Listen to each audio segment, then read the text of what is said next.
Grabe nga talaga ang excitement ngayong araw. Yan nga ay sunod-sunod nga rin mga hashtag na ngayon ay usap-usapan. Dahil mamayang gabi na nga talaga mapapanood na natin sa Netflix ang unang gabi or episode ng Can't Buy Me Love.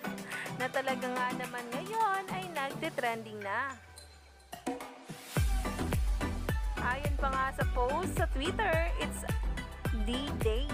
Can't Buy Me Love premieres on Netflix tonight at 8:45 p.m.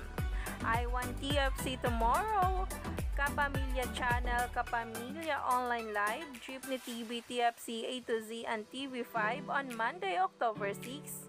At syempre, talaga nga namang umaga pa lang ay nagtitrending na nga ang Can't Buy Me Love on Netflix at hashtag Donbell. Iba talaga ang mismo ngang suporta na pinaparamdam ngayon ng mga bula.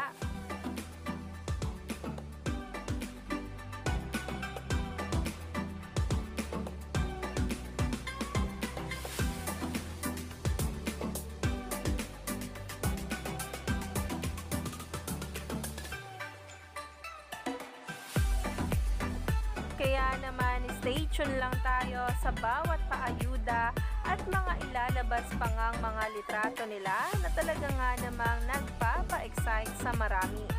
Marami din nga talaga ngayon ang in love dahil sa bawat paayuda ng Donbell. Kaya naman, stay tuned lang tayo for more updates tungkol mismo kay Donnie Pangilinan at Bel Mariano na hanggang ngayon nga talaga ay usap-usapan ng mga kaganapan.